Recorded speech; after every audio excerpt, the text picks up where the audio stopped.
back, players, to the Mountain East Sports Update. My name is Zadie Castro, and your host. Pep Squad, a year-round sport, just started off their competition season. Let's head off to Leila Jesco with them right now. Thanks, Jose. This is Layla, and I'm here with Rhonda Roberts, the Mount Sac Pep Squad coach. This is the beginning of my 7th season. Now we have 26 members. We started with 34. We kind of lost some here and there for different reasons, but yeah, right now we have 26 members.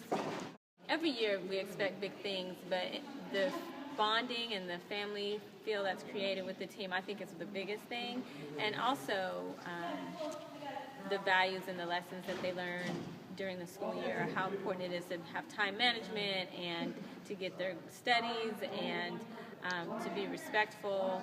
That's another big thing. What division are you planning on competing in this year? In large co-ed for 2-year colleges at USA, United Spirit Association, and we'll probably just be grouped in a college division at different local competitions. Well, you know, we're spoiled here at Mount Sac. We have so many great championship teams, from our soccer team to our baseball to water polo, basketball. Both of our basketball teams, men and women, won state this past season, and football. My personal favorite, because I grew up around football, is my favorite, but I really enjoy seeing the athleticism of all of our sports here, and we send team members out to the different sports to support, just because all of our athletics are great. Personal goal, really for the team, my goal, as always, is to get them exposed to other programs that exist, not so much maybe in California, but out of state, which is why traveling is a big goal for us. Going to Daytona is a big goal for me with the team, just because I want them to see and see what's out there and available to them in the world of cheerleading or dance. Well, we talk about goals. We actually set goals for them, and it's usually tumbling goals, gymnastics, as far as the cheerleaders are concerned. And for the dancers, since they won last season in Daytona, of course their goal is to go back and to claim their title again. But yeah, we set goals for what we want to accomplish tumbling-wise, and even academics. Once it's done, yes, I'll feel ready. We're starting, I think, at a good time. We'll be finished with the routine completely by Sunday, this coming Sunday. And at that point, we'll start cleaning and working it. And I think by the beginning of the year, we'll be ready. At Summit High School in Fontana is the first showing that we'll have, so not an actual competition. Our first one will be in February in Long Beach. Daytona is the big collegiate cheer and dance competition. It's where all the big dogs compete, and you will just see talent, raw talent after talent after talent at that competition.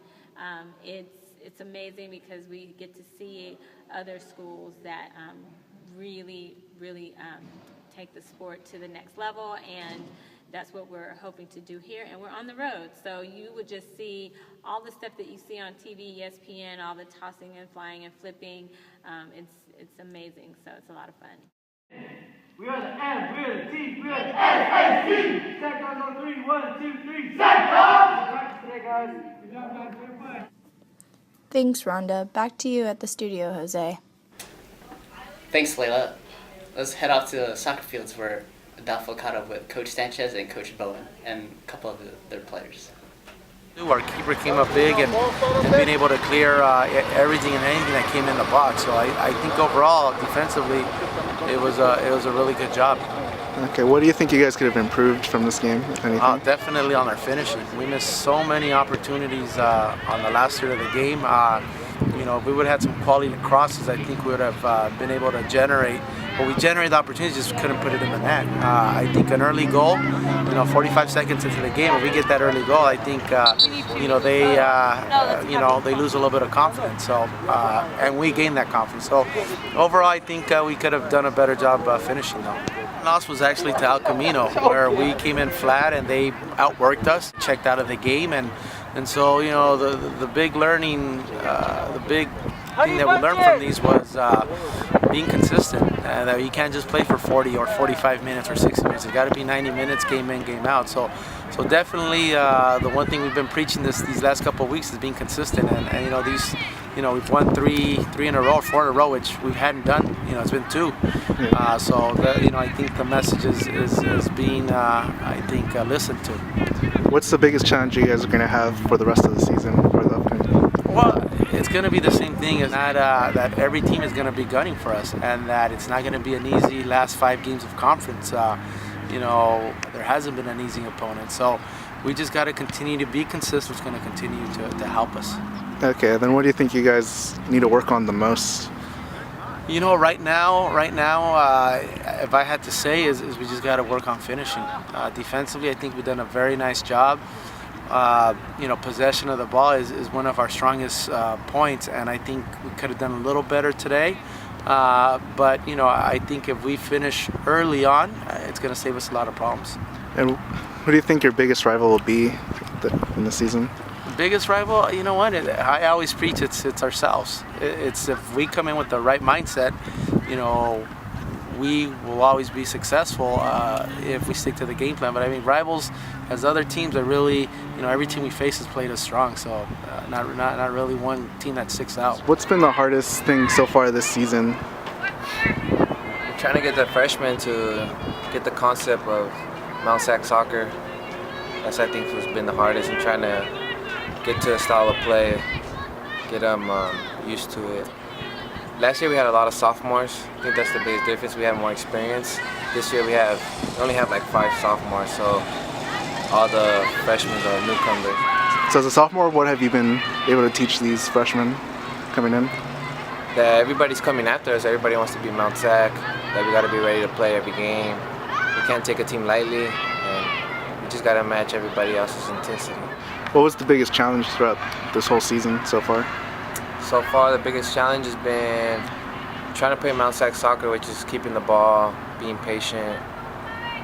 Okay. I think that's what's been the hardest. You guys had 2 losses earlier in the season. What have you guys learned from those losses? We're seeing their ideas of how they want us to play, and keep the exact same thing as keeping the ball and working hard. Not give up mistakes that we did, because both of the losses been off our mistakes and stuff. I think that's what's been our learning experience. Okay, this was an intense game leading to the game-winning goal at the last few seconds. I'm going to tell you, really what happens in a game like this is you get a team like El Camino and you let them in the game. You give them just the smallest bit of hope, and they're going to take advantage of it. And they battled every second of the game, and they had us, going back. And we had a lot of just misses, but ultimately, El Camino came out to play today, and we took them a little too lightly. Okay. What has been the greatest challenge you guys have had so far this season? First half. The first half? First half, being ready to go first half, absolutely. Can't wait till the 80th minute to start playing soccer. So we couldn't settle down today, and that hurt us. So ultimately we played very scattered and not with composure, and it almost cost us. The goal that they scored, the gal was about 10 to 15 yards offside. It's just really unfortunate, and it's really unnerving when that happens. So, but our kids fought the whole time. What do you think you guys need to improve on or get working to fix? Composure and finishing, those 2 things. Learning, we have to learn where we are in the flow of the game, and we have to settle down. We have to be able to settle ourselves down. So that's the key component there. What do you think your biggest rival will be in the upcoming season?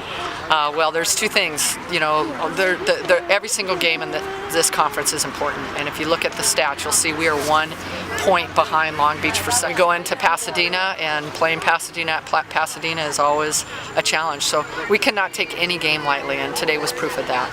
Okay. Is there anything else you'd like to add? I'd just like to say this is a great, great team. It's my favorite team of all time, and when push came to shove, they did it. All right, what has been the greatest challenge so far throughout the season? The greatest challenge has been getting everyone to play together.